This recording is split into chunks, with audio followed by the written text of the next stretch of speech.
Welcome. My name is Fernando Peláez. I am the CEO of LexLatin, and I would like to welcome to our masterclass. This series of masterclasses have been organized with the occasion of our 10th anniversary. And today we have our last masterclass and one of the most important masterclass that we have scheduled for all of you. It is an honor and a pleasure to have Toni Jaeger-Fin with us today. Toni was Assistant Dean at Fordham University School of Law, currently is a special counselor and is principal of her firm, Jaeger-Fin Consulting. Also, he is a recognized international speaker. As I said, we're extremely lucky because I think that Toni is one of the professionals that has better knowledge on the subject that we are going to discuss today, which is the competitive edge of client-centric lawyering. No one better than Toni knows all the skills that nowadays lawyers require to practice law and to be really client-centric. So without any further delay, I want to invite Toni to start her class. But before, I just want to remind you that we have simultaneous translation. So you can use the simultaneous translation into Spanish if you consider necessary. And also feel free to raise any question that you may have in the Q&A button. So Toni, more than welcome. Thank you so much, Fernando. Good morning, everyone, or muy buenos dias, bom dia for any Portuguese speakers that are with us. That was a lovely introduction, Fernando, and I'm also really, really honored to be here and have this opportunity to talk. When you told me it was the 10th anniversary of LexLatin, I was actually surprised. I thought surely you must be in existence longer because of the primacy you have in the field of law and everything to do with Latin America. So it's really an honor for me, and thanks to those of you who are participating today. As Fernando said, I'm going to talk about the competitive edge of client-centric lawyering. And as the title suggests, expertise is what a friend of mine would call table stakes. It's essential, but it's not sufficient. And so we're going to talk about some of the things, my view about how client-centric lawyering can be used to give law firms and individual attorneys a competitive edge. So we'll go to the next slide, and I have here an overview of the topics that I'll be discussing today. And we're going to repeat, we're going to see this slide over and over. We can actually move to the next slide, because the first thing I want to talk about a little bit is the new legal landscape. And we could go to the next slide. And here's just very preliminary basic information that probably starting with some things that many of you may know. This is a buyer's market. When I began practicing law in the 1980s, in the mid-1980s, it was a seller's market, and law firms had tremendous control. There was not a tremendous amount of competition for legal services. If you had a representation and it went reasonably well, you would continue the representation. There was very little transparency in the profession. Today, we are decidedly in what Jason Furlong and many others have referred to as a buyer's market. And the way to really differentiate yourself as a firm, as an individual attorney, is to think about developing trusted relationships with clients, not just relationships, but really trusted relationships. And while we're talking about the word clients, I want to raise something. I do not like the word customer, but the word client, I would just suggest that we think about this a little bit. The term client may, in fact, mask the fundamentally commercial relationship between lawyers and clients, right? If we think of them as clients, we don't necessarily think of them also as discerning customers who pay for the delivery of certain services, who expect responsiveness, who expect value, who expect exceptional client service. So I'm not suggesting that we replace the term clients with customers, but that we think of clients also as being customers who are discerning and who have choices, right? So every time I fly, I'm reminded, oh, we know you have a choice in airlines. Thank you for choosing blah, blah, blah. It's the same with lawyers and their representations. I also think about, as I mentioned earlier, when I practiced law and starting in the mid 1980s, there just wasn't a lot of competition. Competition today, as you know, as well as I do, is fierce. And that competition comes from other law firms. It comes from alternative service providers and the ability to disaggregate legal work. It comes from temporary and flex time lawyers, companies like Axiom that can provide capability as needed. It comes from, not so much in the US, but in other jurisdictions, it comes from the big four accounting firms. And it also comes from in-house legal departments, which are larger and more sophisticated than ever before. Again, just going back to my early years as a lawyer, many companies did not have in-house counsel. And those that did typically had one or more lawyers, but they were not big departments. And what they did primarily was coordinate legal work. They didn't do much legal work. Today, chief legal officers, general counsels are extremely sophisticated and have the ability in-house to really think strategically and perform a lot of the work that used to be done by clients. And finally, I just want to say a few words about client empowerment. There is a level of transparency today that we never saw in the profession before. People talk. There's information on websites. There's information through organizations about what kind of legal services did you get from such and such firm? Who was better between this firm and that firm, this lawyer or this lawyer? What were the fees? How were the fees structured? And combined with a degree of self-help through technology, and in particular through, I think you've already had a session on generative AI, there is so much opportunity to do self-help, making client-centered representation more important than ever. So if we could go to the next slide. This is just a reminder to where we are. I want to introduce now client-centric service, and let's go on to the next slide. First of all, what is client-centric service? When I think of client-centric service, I think of a couple of principal attributes. First, we always take the client's perspective. We don't begin with our firm's processes. We begin with the client's perspective, the client's needs, so on and so forth. And we seek alignment with what clients truly value. And we'll return to this later, but what clients truly value will differ from matter to matter, from situation to situation. Sometimes a client will value a very fast turnaround. Sometimes a client doesn't need an answer today, but needs a really, really deep, thoughtful answer that should take some time. Understanding the client's business goals generally and understanding the client's business goals within a particular setting will be incredibly important. That includes the outcomes. That includes the pressures on the client. That includes client success metrics. That includes a sense of the risk tolerance. I think it's probably a reality that most businesses are more risk tolerant than most lawyers. And so rather than substitute our own feeling about our own comfort with risk, to really understand the risk tolerance and to really think about the culture and incentives and behavior that clients value. Empathy in relationships, in client-centered relationships, is key because empathy ultimately builds trust.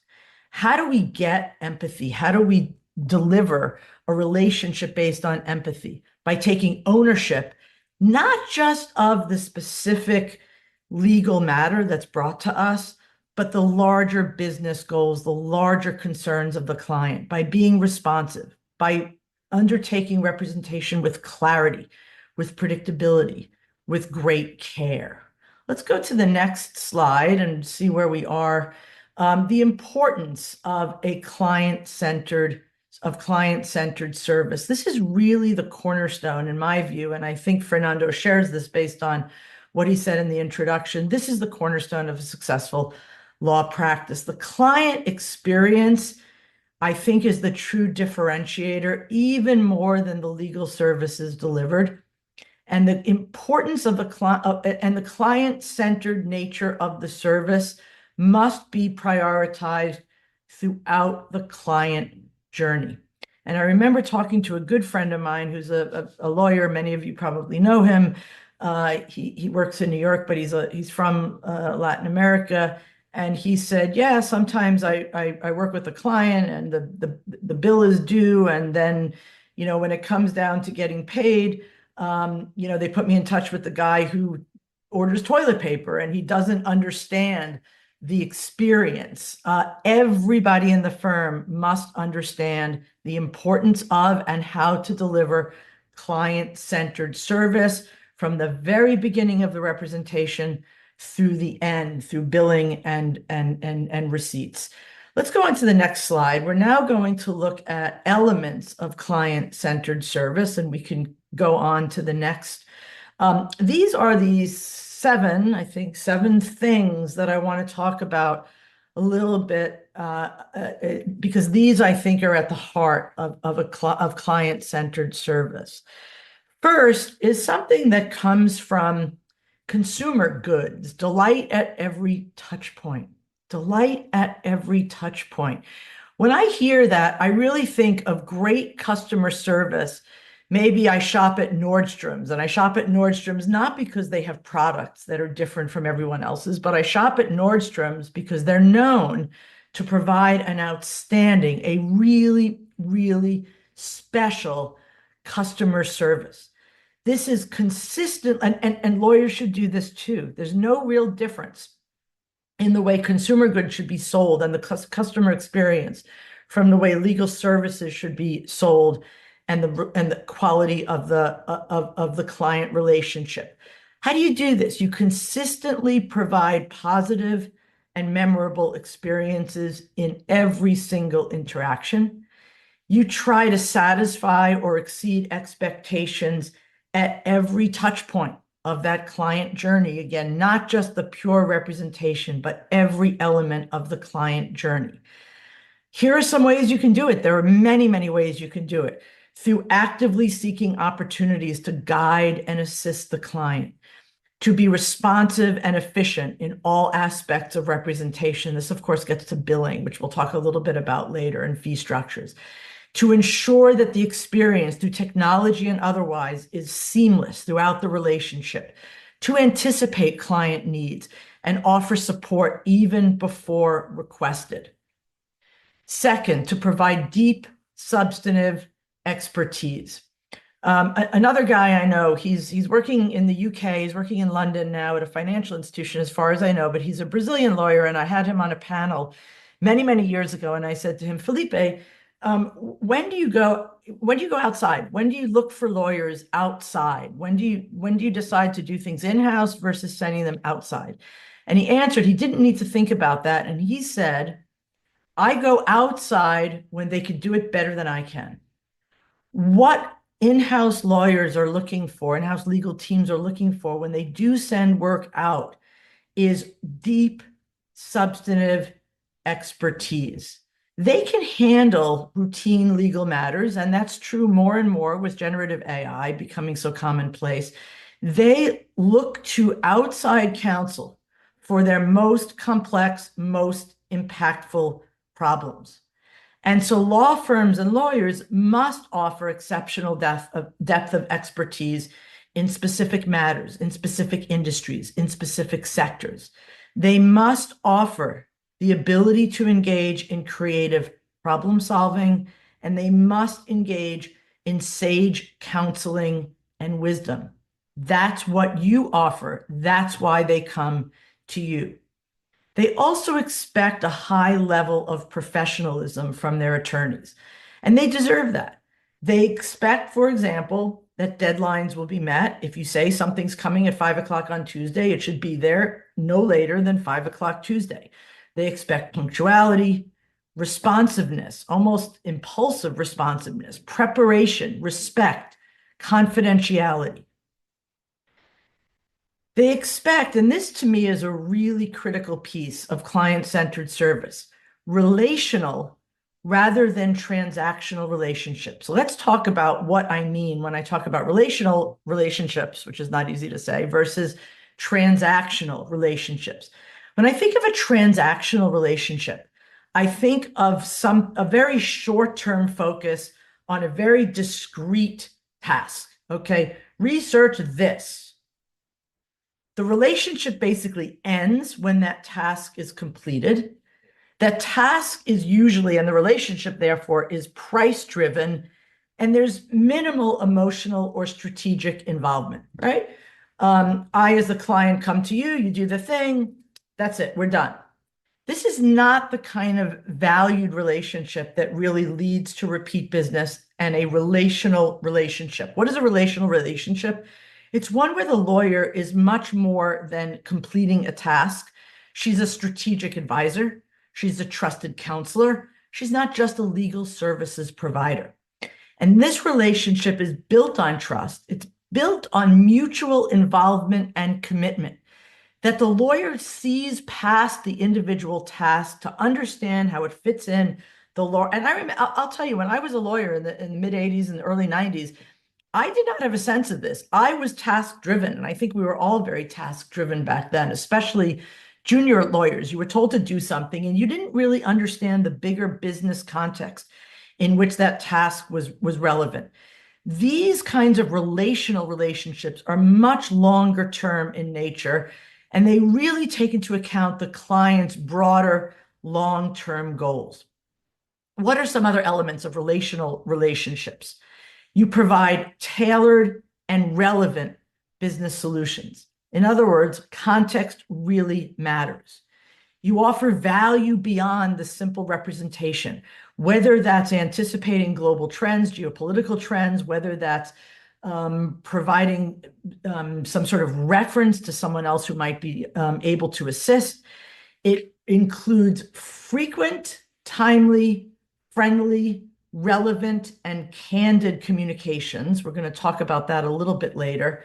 Consistency and continuity, flexible value-based fee structures, and billing transparency. Now, I want to talk about each one of those a little bit.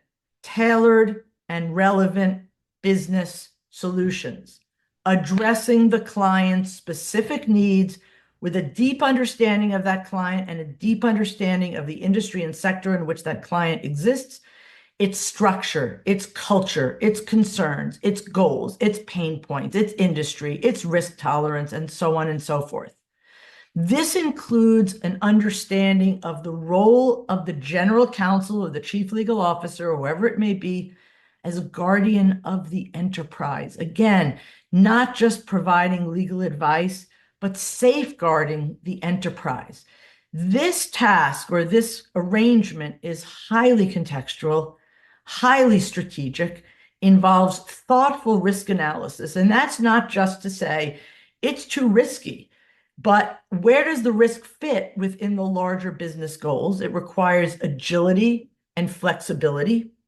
The co-development of solutions. Clients seem to love when they work together with their lawyers to come up with the best solution and the best advice for the business people, and really demonstrating a genuine interest in the client and the concerns of the client to create trust. What about value beyond representation? I spoke a little bit about this before. This basically is being proactive rather than reactive, to anticipate those needs and challenges before the client even realizes they exist. This is what makes you a trusted strategic advisor, to provide guidance through not just generic client alerts and blogs and newsletters or webinars, but those that are designed specifically for specific clients. This not only demonstrates concern for the client beyond the billable hour or however else fees are arranged, but it really reinforces the firm's expertise. We know what's going to happen in this industry or in this sector. We're going to tell you what you should be on the lookout for. Oh, this firm or this lawyer is really on top of this issue. We better get an engagement going for when that does arise. Frequent, timely, friendly, relevant, and candid communications, whether there's something to report or not. Check in, ask what's going on, see how you can help.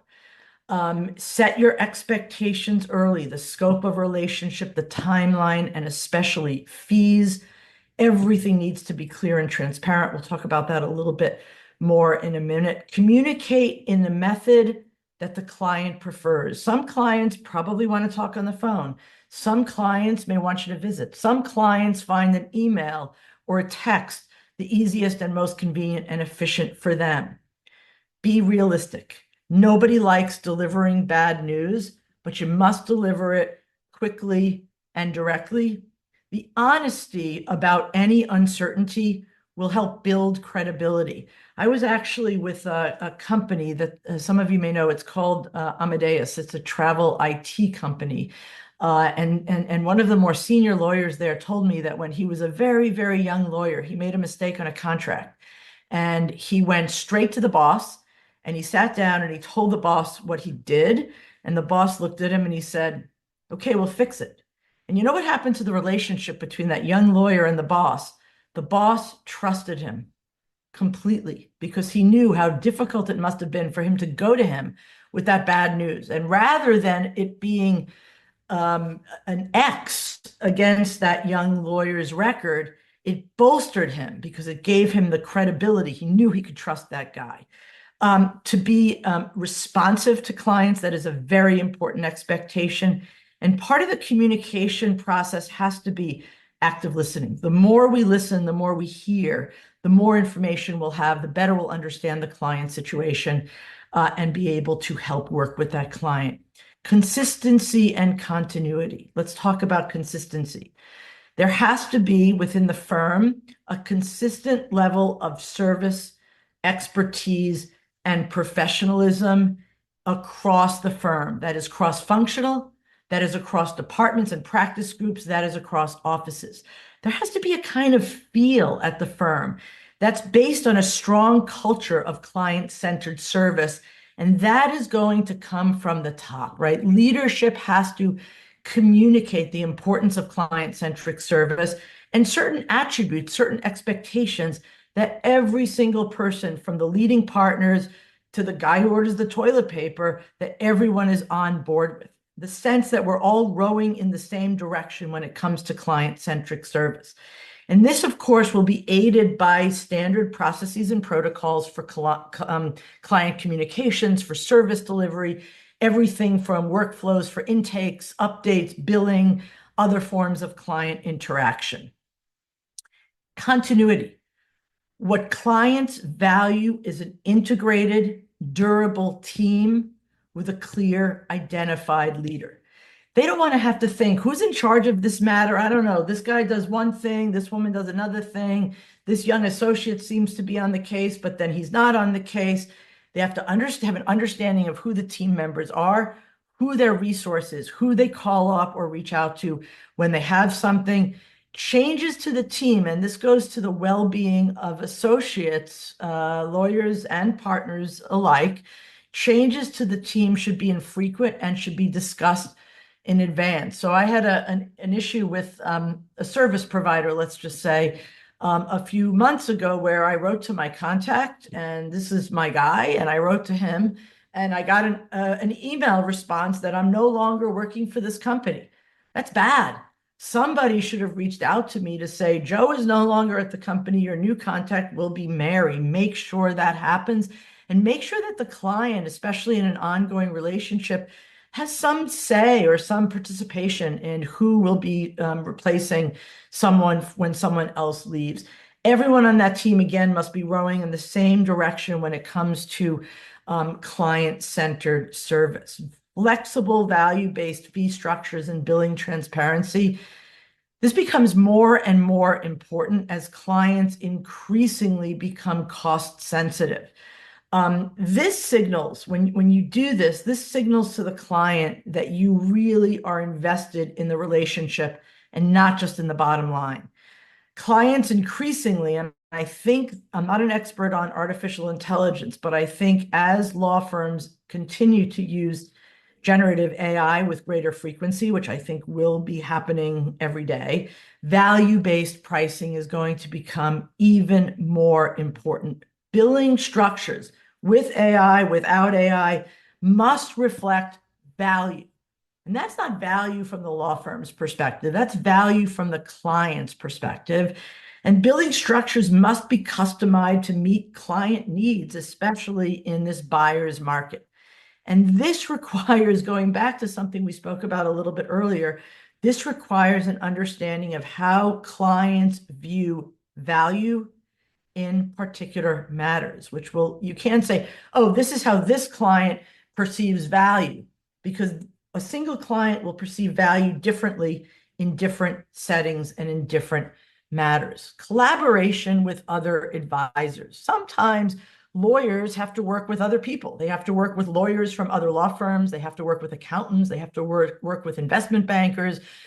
They may have to work with a range of other people. I used to work in energy, natural gas regulation, and we had to work with economists, and we had to work with meteorologists from time to time. Deal with any personal issues outside the presence of the client. Don't make the client have to mediate these kinds of relationships. This will look like an ego boost. This will look like jostling for position. Those should be resolved outside of the client's view. Effective billing management, we talked about this a little bit earlier. It is so incredibly important to avoid or neutralize potential billing conflicts. First, by having clear and transparent billing policies that are clearly explained up front. Confront the issue if overruns are anticipated as soon as you think that might happen, not once they occur.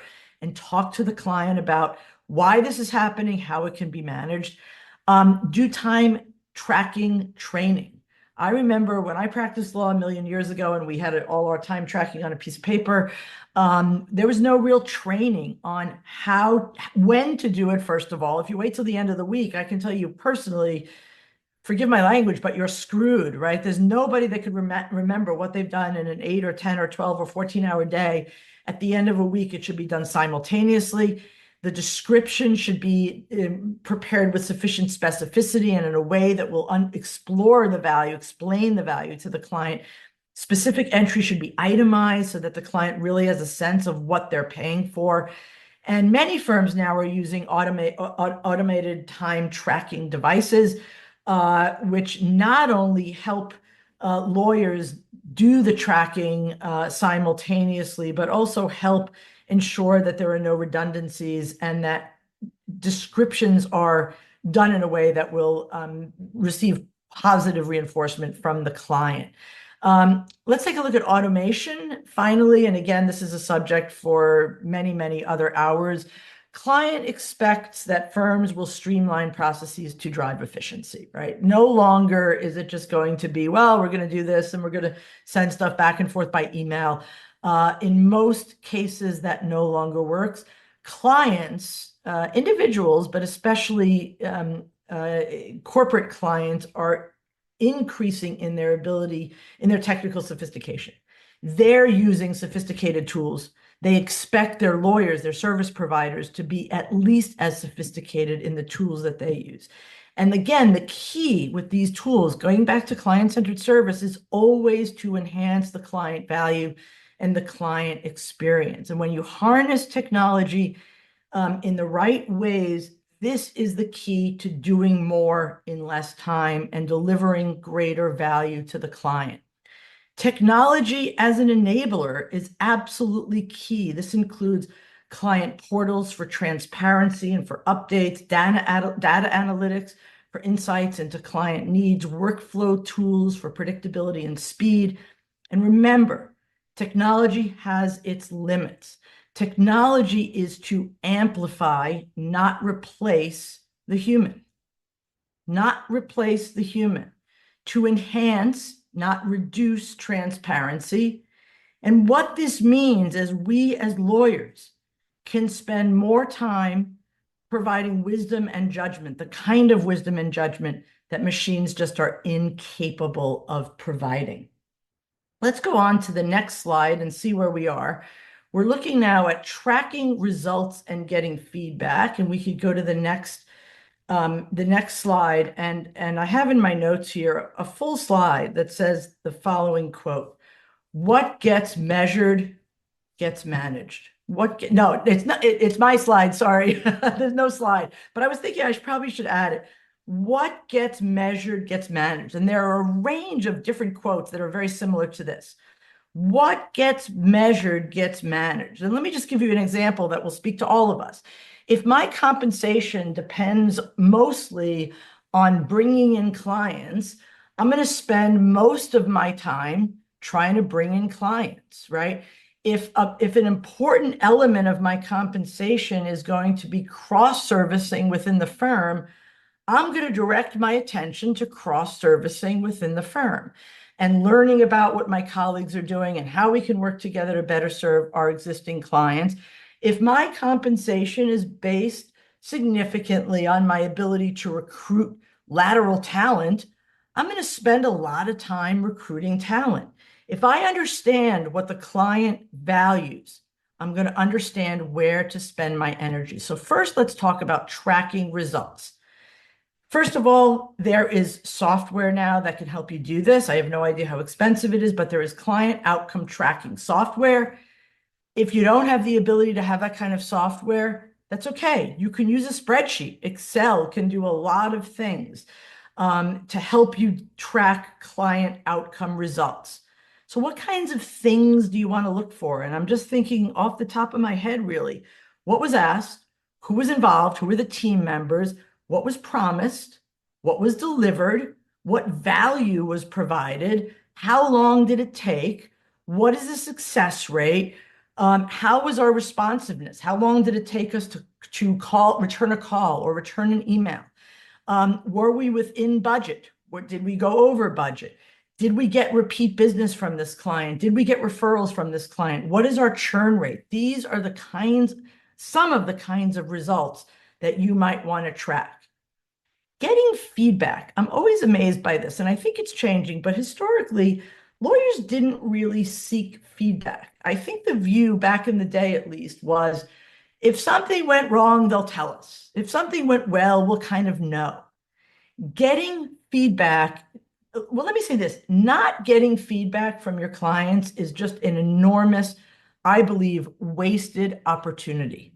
The goal, again, the goal of all service is to continually elevate the client experience. How can you do that? By figuring out where you're getting it right and where you're falling short. So check in with clients regularly, whether you've got a pending matter or not, whether there's something to report or not.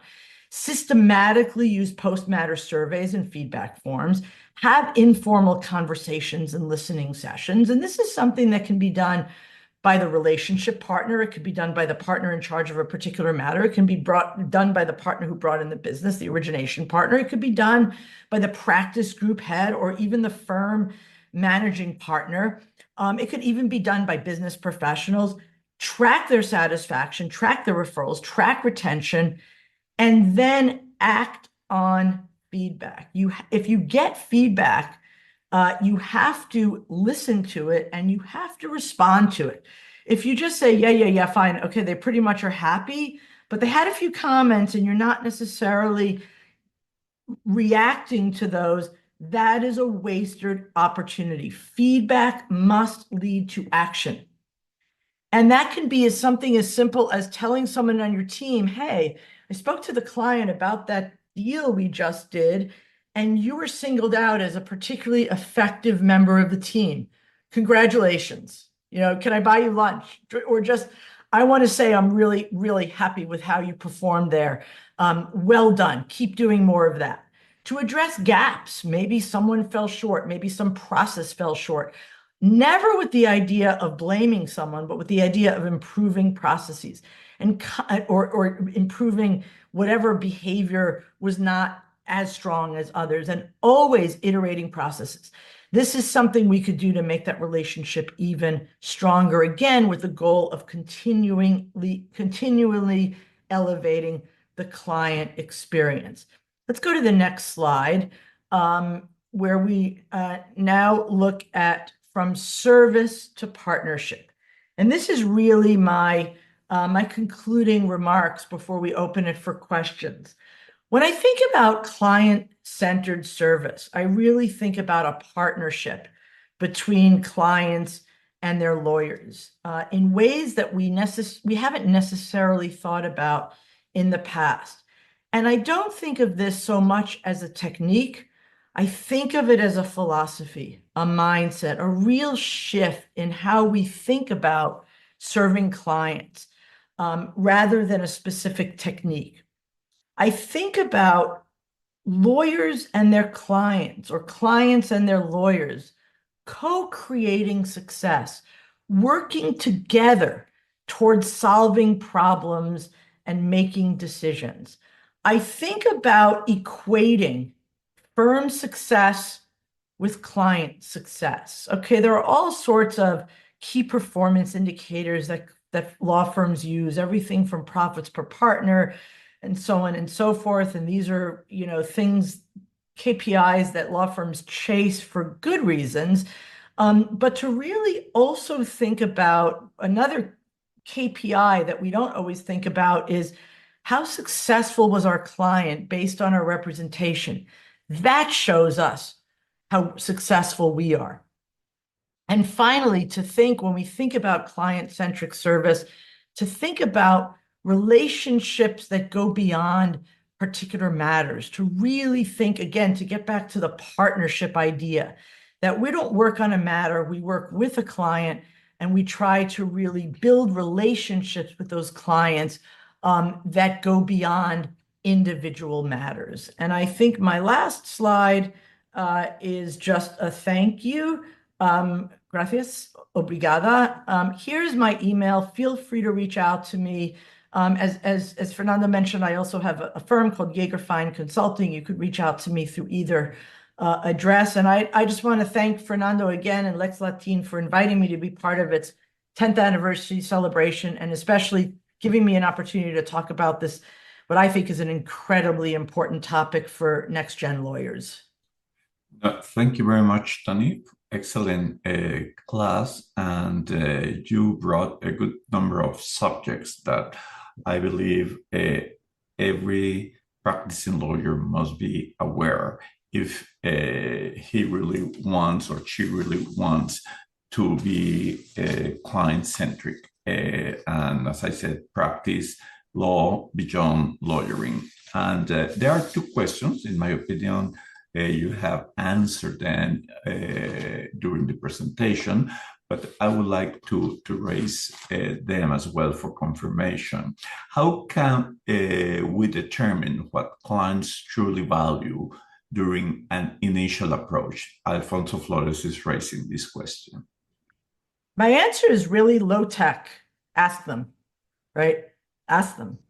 What do you value? What's a great representation in this matter going to look like for you? Are you looking for speed? Is this a bet the company kind of arrangement, whether it's litigation or a deal? What does success look like for you on this matter, so that we can keep that in mind? And it sounds kind of weird maybe, but I think Fernando, you know me pretty well. I'm a very open person. I'm very American, I guess, in that way. What you see is what you get. And I would just ask, what does success look like? What do you really value in this representation? What are your specific goals? Tell me more. And really drill down until you think you have a really good understanding. And that may be the lawyer's goals, but also the board's goals, right? Or the CEO's goals. Where do you want to end up here? And how can I really help take you to that place?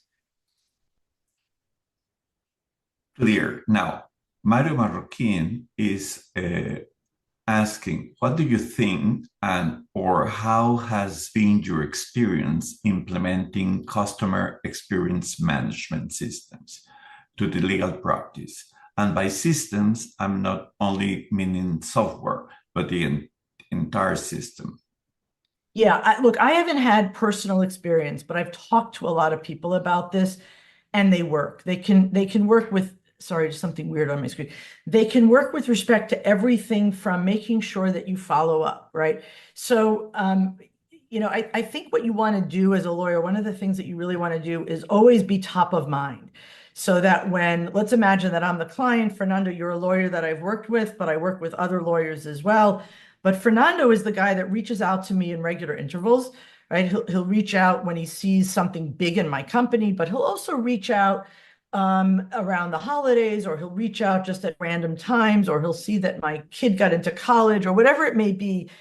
If Fernando is the guy that reaches out all the time and Fernanda doesn't reach out, when I have an issue and I need something, I'm going to think of that person who's in my inbox, who calls me, who I see from time to time, is going to be top of mind.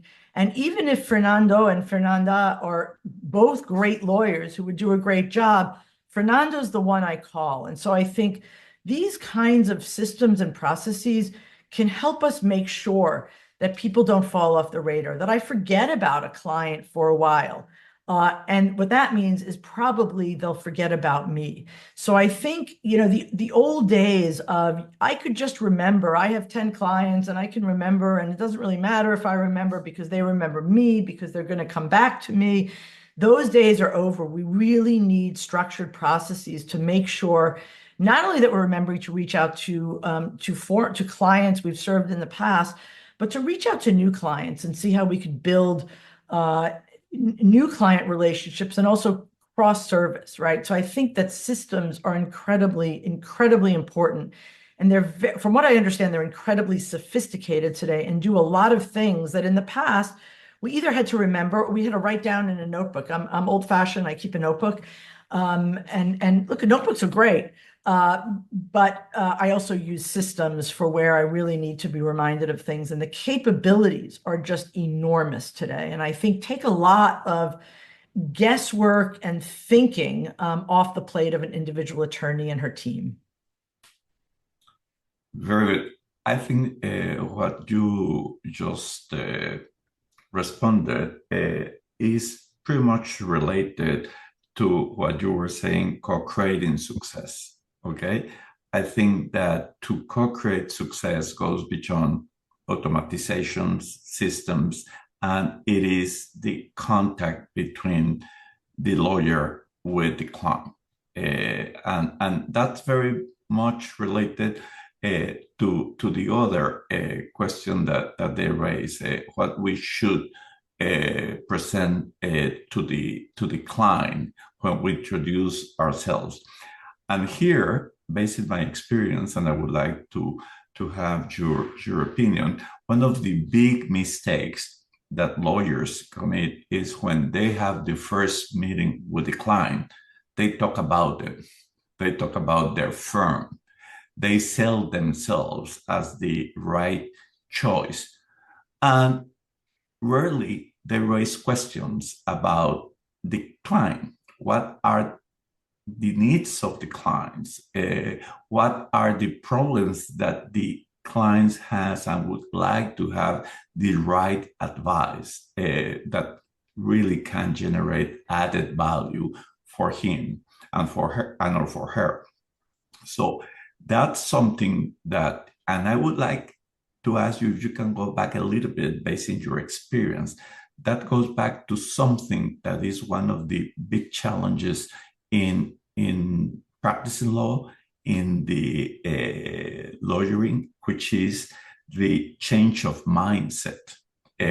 Several years ago, we started discussing lawyers have to change their mindset and understand what is the new role of the lawyer.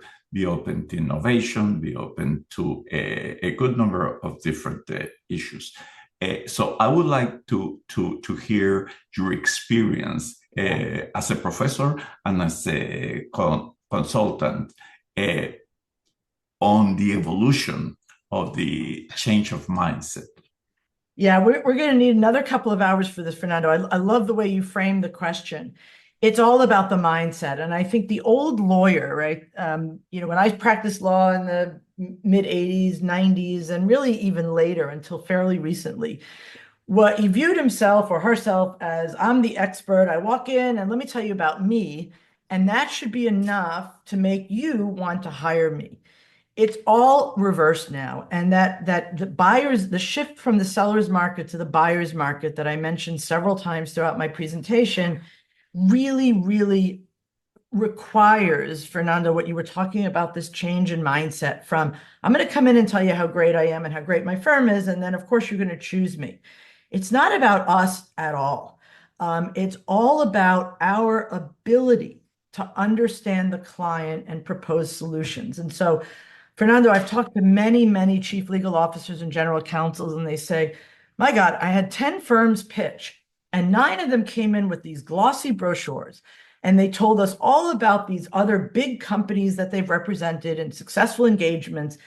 All that I knew from the website, right? All that my AI could have produced that for me in 1 second, right? What I wanted to know is how is whether they have the interest and ability to understand my company, my position, our business goals, our risk tolerance, our pain points, our industry, our sector, and come in prepared to ask questions, listen intently, listen actively, ask follow-up questions, and come up with some ideas for how you might help us with this particular matter. And I think that change in mindset is, it's not about us at all. It's about our ability to hear and really hear and experience the client's anxiety, the client's problems, the client's be empathetic to the client, not just we're rich enough to produce a really nice glossy brochure and oh, we tell you about all these other great people we represented. I want this to be about our problems and our issues and how you can solve them. And I think we really need, and look, American lawyers are maybe worse than any other lawyers. I assume that most of the audience here is from LATAM. And by the way, I'm a huge LATAM fan for many reasons. But if the same problem exists in LATAM, and it may just be a lawyer thing, to be humble, to really be humble and listen more than we talk. We're used to talking a lot, but let's listen. And I think that lawyer who listens and asks smart, thoughtful follow-up questions will be the lawyer that walks away with the business, because that will be the lawyer that gains the trust of the client, that this is about them and the client's problem, not about the lawyer and his ego. Very good. And this question is related to what you just explained.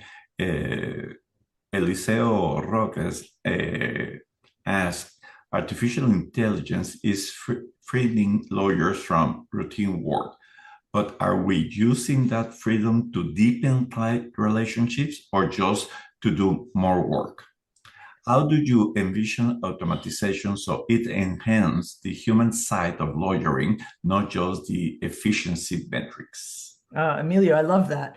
I love that. I love that. I love that. And I think you put your finger on one of the major questions. I think there are 3, probably more, but in my mind, 3 major questions with AI. 1 is, how do we use that time? And I'm going to come back to that in a second. 2, how do we change our thinking around pricing and fee structures? And 3, how do we train young lawyers, right? If all the things that I did as a young lawyer are now being done by computer, do you need young lawyers at all? Well, you do, because eventually you're going to need senior lawyers.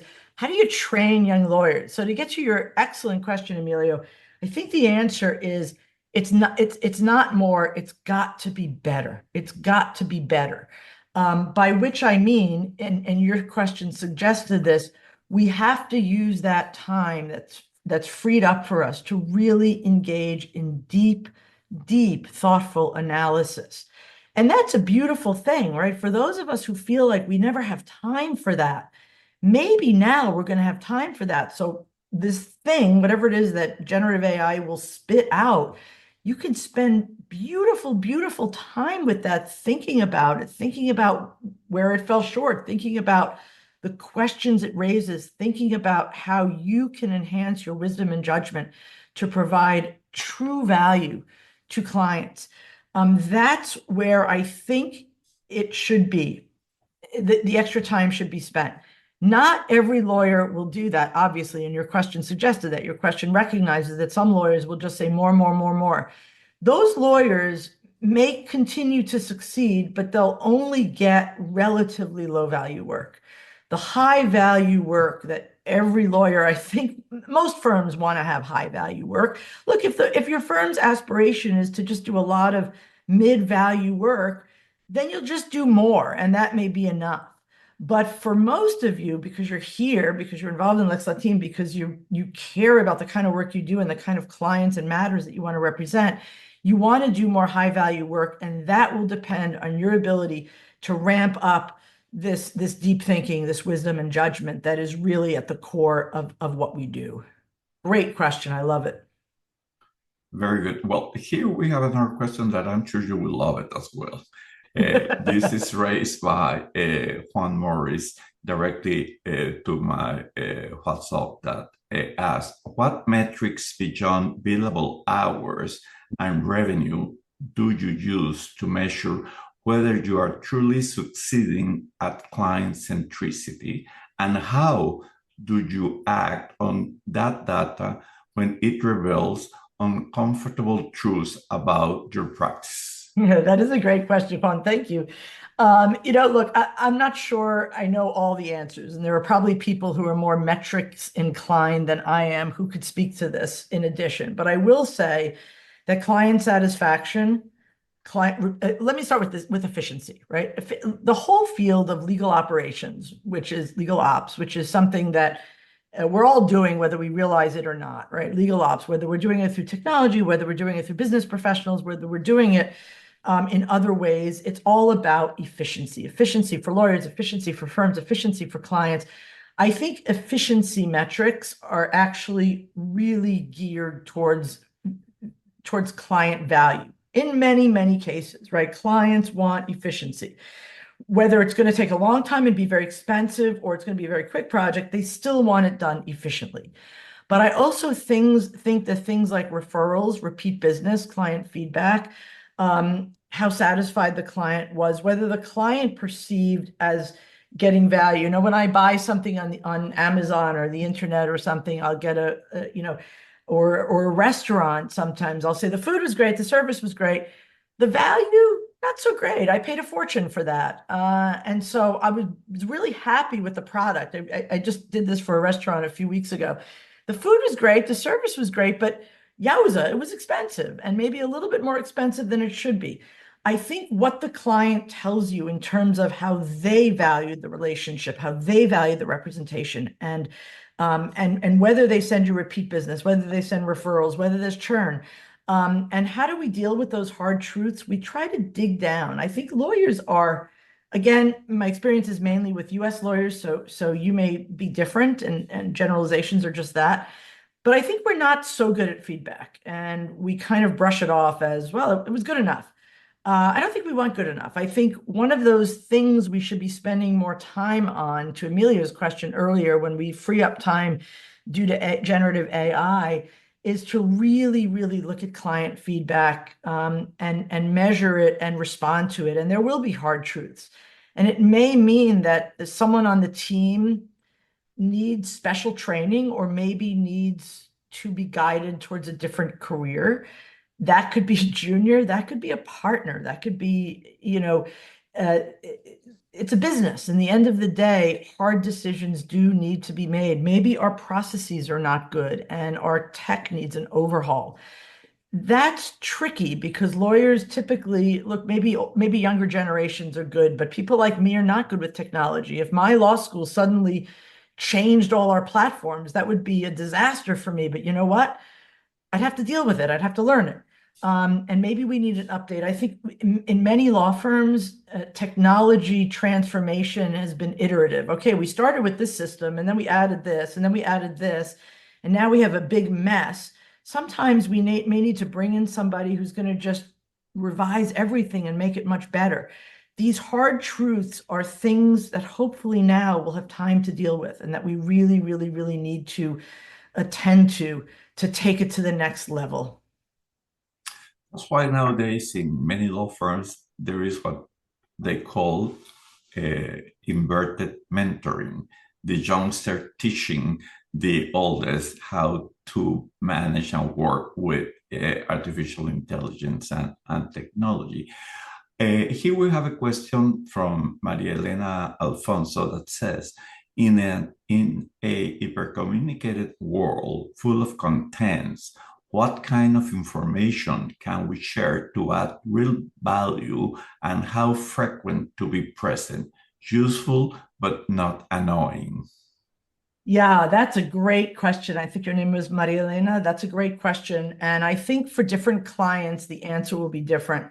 I know I had a colleague some years ago, and he was from outside Fordham, just a guy I knew, and I think he was kind of underemployed, and he was a law junkie, and he would read a lot of stuff. And I felt like twice a day I would get something from him, and I would just write back and say, thanks, so and so, and this is very interesting. And I basically never looked at anything that he sent because it was coming at too fast a pace. So I think that decisions need to be made by practice group or business division, but also for individual clients. And again, I think that's a question, and I'm going to get to the value part in a second. I think that's a question that's fine to ask and say, look, we want to be of value to you. We want to help you keep track of what's going on in your industry and your sector. And we want to do that by sending you bespoke alerts or having webinars.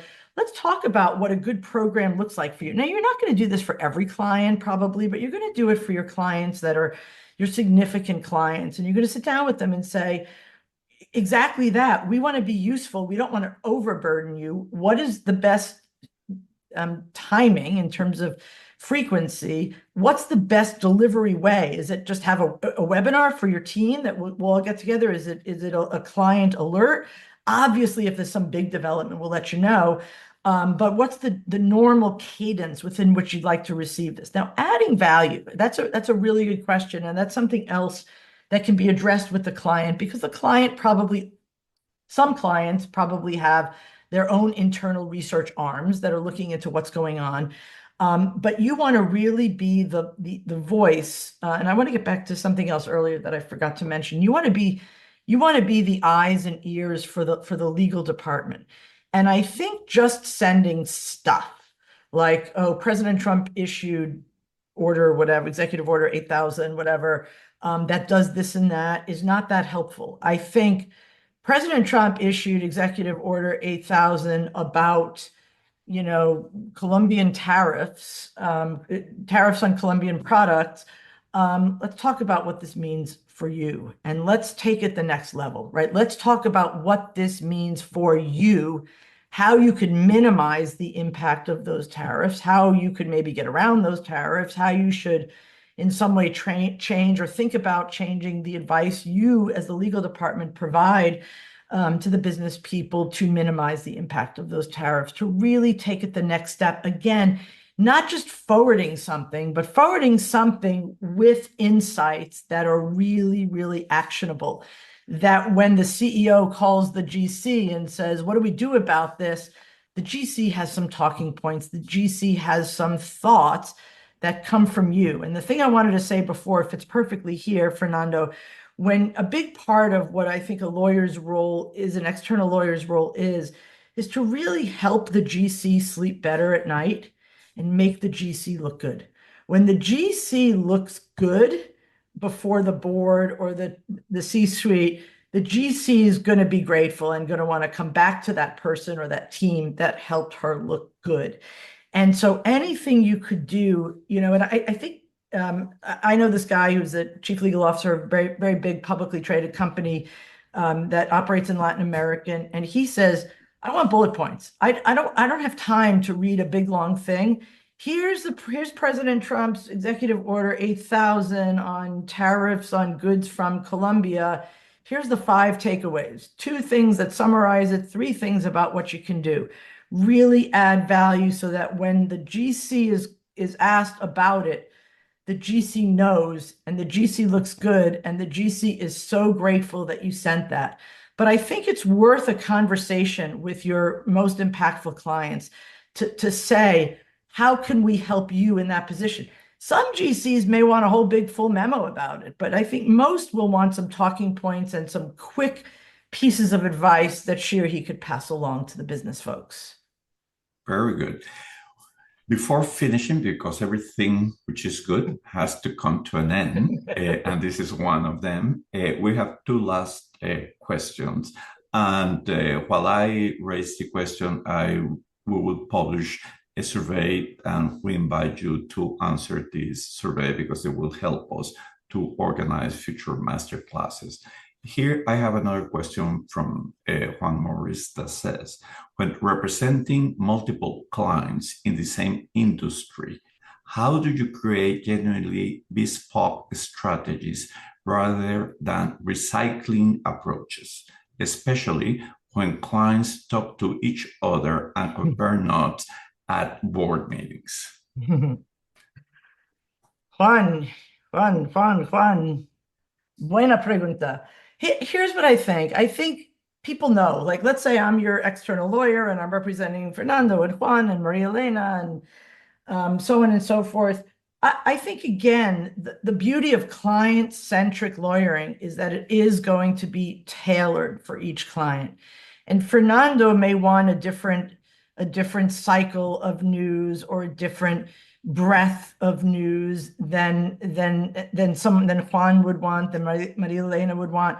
And I think it's fine. Obviously, you've avoided conflict while representing people in the same industry, but I think it's fine to have kind of a general approach. This is what we're going to do. We're going to look at news, geopolitical news about the automobile industry or the transportation sector, right? Or the airline industry.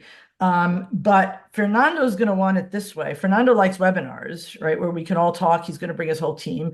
Juan would like just a page of bullet points about what's going on.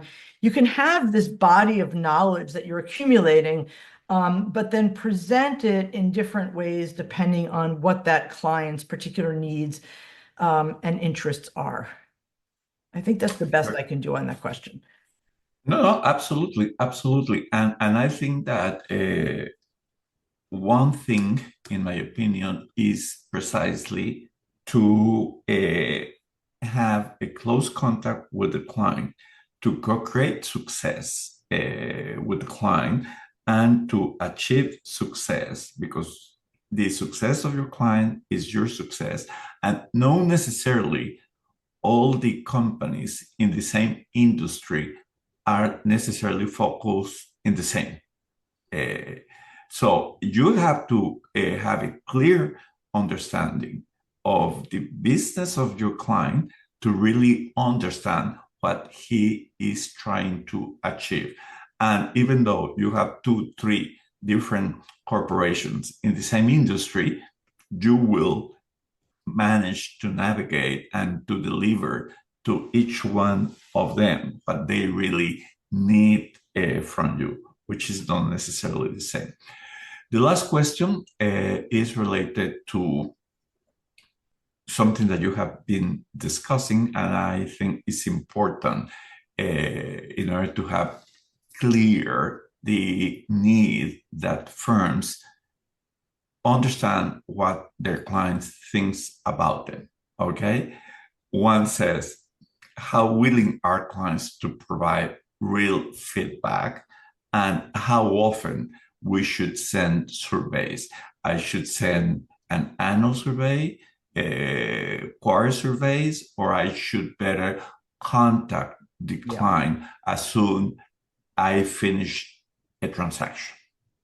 That's another great question. And I think my answer is pretty much the same, which is this is something you figure out with the client, with the relationship that you have.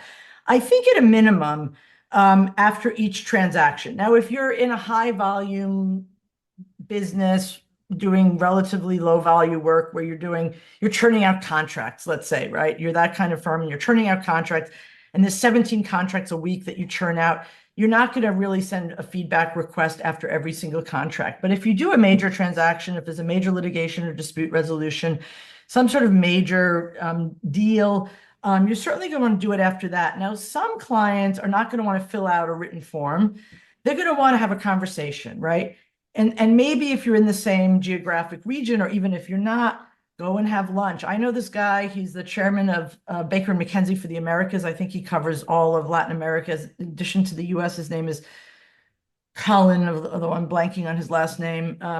He visits his clients all the time, the major clients. He goes around to wherever they are within the Americas, and he'll sit down and talk to them. And he'll, not billing him, obviously, he'll sit down and have lunch or breakfast or conversation, whatever the client has time for, and says, let's talk about how it's going, and in particular, where can we improve?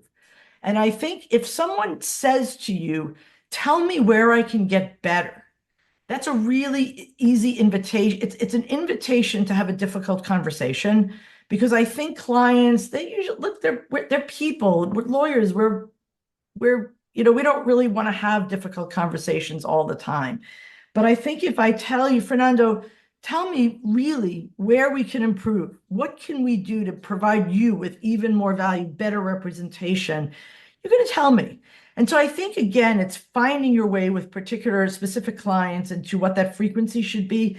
It shouldn't be too often, but it should be enough. And it should be in a way that the client prefers, but also that signals we're serious. We're not looking for a pat on the back. Thank you. If you give us some good feedback, we're very grateful. We're always happy to hear that. But what we really want to know is how we could be even better. And that's the way I think to get genuine, meaningful, actionable feedback from a client. Absolutely. I would say the importance of tailor the survey for the client, and not sending a quarter or annual survey with the same questions to everyone. I mean, that they will sense that. They will sense that right away. Exactly. Exactly. And once again, we go back to the one of the main issues that you mentioned.